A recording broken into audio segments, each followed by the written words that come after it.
ready to learn.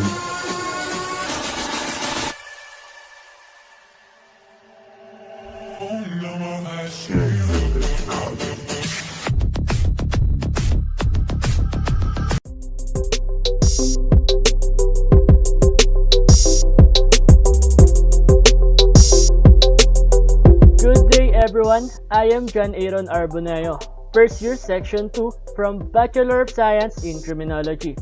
So I am here to discuss the following topics, which is the interactional theory and age-graded theory. So the first topic I will discuss is the interactional theory, and it is followed by age-graded theory. So before we proceed to our main topics, I will show what is my objectives first. My first objectives is, it aims to know what is the connection of this theory in our society. Next, the learners will know how an adolescent and adult start to learn or back to his criminal behavior. Lastly, it aims to determine the importance of social bond. So now, let's proceed to the next topic or the first topic, which is the interactional theory. So what is interaction? Interaction is an action which is influenced by other actions. So it means that interaction is an act influenced by other people, like talking. For example, I am having a conversation with other people, although we have no connection or we are not related to each other. As long as he can relate to my given topic, I am sure that we will have a long conversation. I can make other people talk to me, although we don't know each other. That is what you call interaction. So interaction is influenced by action. So now, let's proceed to the brief history of interactional theory. In 1968, Richard Jubel introduced the idea of interactionism. So this is Richard Jubel.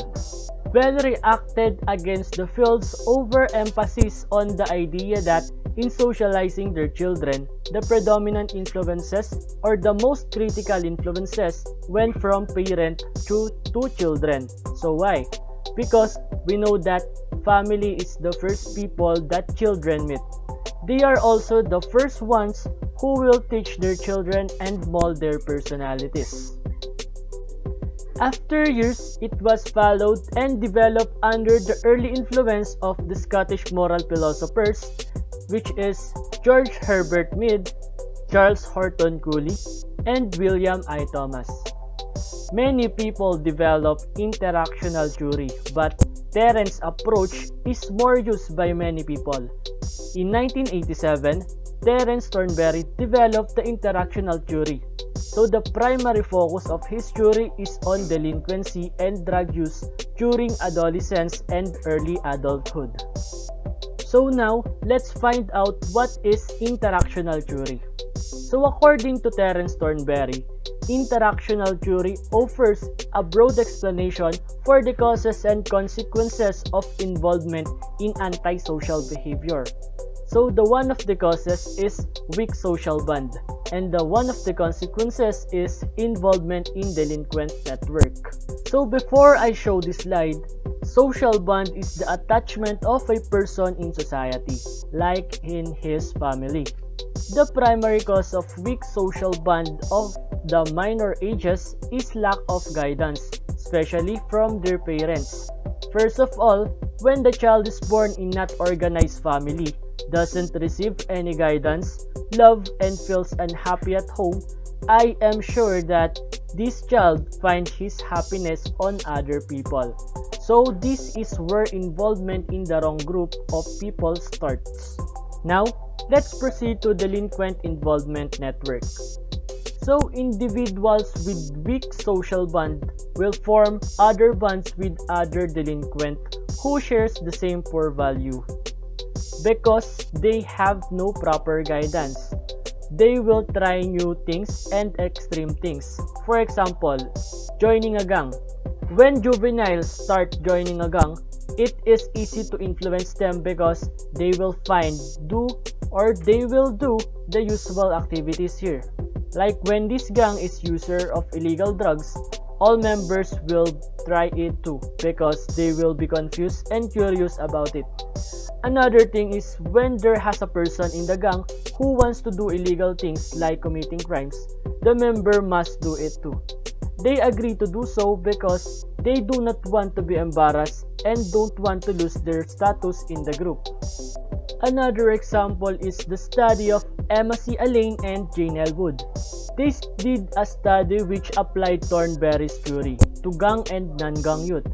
They studied a group of 798 school students. The aim of the study was to examine different levels of gang involvement and to assess psychological factors of gang members versus non-gang youth. Gang members held more anti-authority attitudes and moral disengagement, committed more overall crime and minor offense. While in non-gang youth, they are controllable, have their own decisions, and have a strong bond on their society. The study found that previous experience with authoritative figures has been poor. The study also found that individuals in gangs do not try to justify or make up to their behavior, but they instead embrace it fully. In short, those who became gang members were not given a proper parental guidance, and instead of changing themselves, they more embrace this kind of personalities. So let me give example, and this is my own experience. When I was high school student, I have a close friend. He is a good friend and an ordinary student. One day, he started to change, so I asked what was happening to him. He only said that I have a problem with my family, but it's okay, it's not a big deal. Then he made a fake smile and left. After weeks, I rarely get along with him because after lunch, he runs away from school. Then one day, his personality is fully changed, and I just found out that he was already in gang. He became more aggressive and made terrible habits like smoking and drinking alcohols, and started making troubles in our school. And that is the result of the weak social bond. They become more aggressive and want to try extreme and extraordinary things. So now, let's proceed to the next topic, which is the age-graded jury. So this is the brief history of age-graded jury. Age-graded jury is presented by Robert J. Sampson and John H. Loeb on 1993. How they came up in this jury?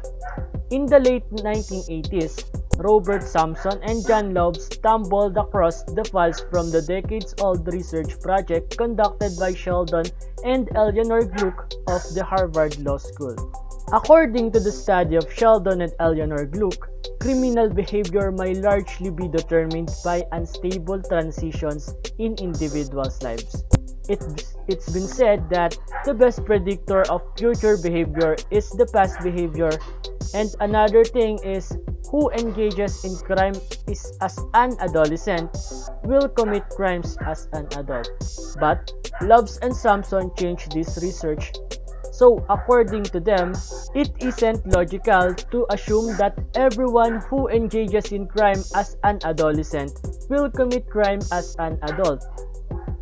So it means that not everyone who commit a crime in their childhood will make a crime or continue their illegal activities in their adulthood. So now, let's find out what is age-graded jury. So the jury states that criminality in a person's life course does not necessarily have to be constant, but that biographical turning points can be associated with a discontinuity as well as the reinitiation or initiation of criminal behavior. Age-graded jury or jury of turning points. It means that people will not always have the same personality because they have their own turning points, or that point that changes their character and separates their past from future. In short, they can turn from good to bad or from bad to good. The first example is for children. When a child starts to have a weak social bond with his society, especially with his parents, it will be the turning point for the child. he will possibly mix with the wrong people like in gangs. So this is one of the example of turning points for a child. Next, the following example is for adult. A person who has already joined a gang or engaged in illegal activities can be changed because of love. And when he starts a family, he will forever forget his past personality, actions, and unlawful behavior. The last one is for adult too. When they change because of love, they also can be changed because of it.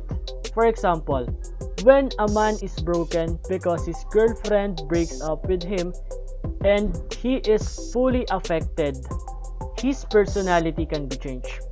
If he is not involved in illegal activities before, he will possibly try on doing it. Or when he has already engaged in unlawful activities in the past and change only because of love, he can maybe or he can go back to the illegal activities again.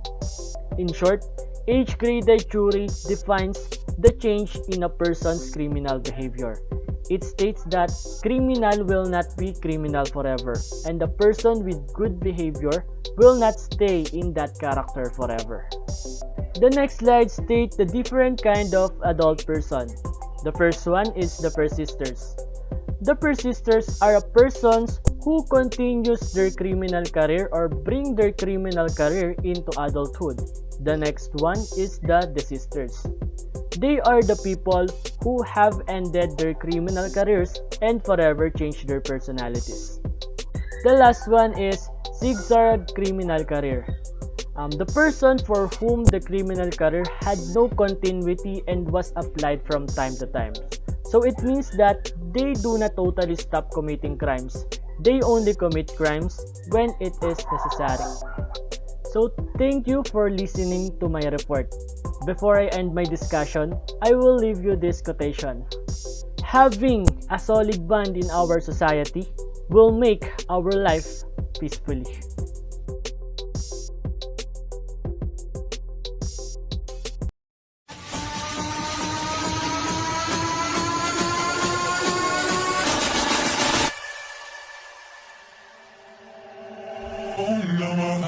Infinite knowledge.